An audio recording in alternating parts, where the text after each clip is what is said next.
Hello എല്ലാവർക്കും നമസ്കാരം. Radio ബൂസിൻ്റെ പുതിയൊരു വീഡിയോയിലേക്ക് സ്വാഗതം. നമ്മളിതേ കുതിർത്ത് വെച്ചിട്ടുള്ള സോയാബീൻ വെച്ചിട്ട് ഒരു ഐറ്റം ഇവിടെ ഉണ്ടാക്കാൻ വേണ്ടിയിട്ട് പോവാണ്. ഇതേപോലെ നമുക്ക് സോയാബീൻ ഒന്ന് ക്രഷ് ചെയ്തെടുക്കണം കേട്ടോ.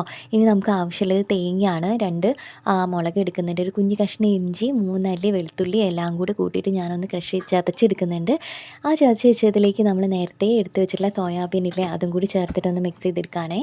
എന്നിട്ട് നമുക്ക് വെളിച്ചെണ്ണ ഒഴിച്ച് കടുക് പൊട്ടിച്ച് അതിലേക്ക് ഈ ഒരു കൂട്ടിട്ട് കൊടുക്കാം. എന്നിട്ട് നന്നായിട്ടൊന്ന് മിക്സ് ചെയ്തെടുക്കാം.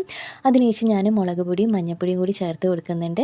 നന്നായിട്ടൊന്ന് മിക്സ് ചെയ്തതിന് ശേഷം ഞാൻ തന്നെ വീട്ടിലുണ്ടാക്കി വെച്ചിട്ടുള്ള ഒരു മസാലപ്പൊടി ഉണ്ട് കേട്ടോ, അതുകൂടി ചേർത്ത് കൊടുക്കുന്നുണ്ട്. എന്നിട്ട് ഒന്നുകൂടി നന്നായിട്ട് മിക്സ് ചെയ്തെടുക്കാം. ഇനി ഞാനിതിലേക്ക് കുറച്ച് വെള്ളം കൂടി ചേർത്ത് കൊടുക്കുകയാണ്. നമ്മുടെ സോയാബീൻ ഒന്ന് വെന്ത് വരണമല്ലോ, അതിന് വേണ്ടിയിട്ടുള്ള കുറച്ച് വെള്ളം കൂടി ചേർക്കുന്നുണ്ട്. ശേഷം ഞാൻ ഇതിലേക്ക് കുറച്ച് ചിക്കൻ മസാല കൂടി ചേർത്ത് കൊടുത്തിട്ട് ജസ്റ്റ് ഒന്ന് നന്നായിട്ട് മിക്സ് ചെയ്ത് കുറച്ച് ഉപ്പ് കൂടി ചേർത്തിട്ട് ഒന്ന് നന്നായിട്ട് അടച്ച് വെച്ച് വേവിച്ചെടുക്കുന്നുണ്ട് കേട്ടോ. ഇതാണ് നമ്മുടെ ഉപ്പേരിയുടെ ഫൈനൽ ലുക്ക്. ചപ്പാത്തിൻ്റെ കൂടെ ചോറിൻ്റെ കൂടെ ഒക്കെ കഴിക്കാൻ പറ്റും.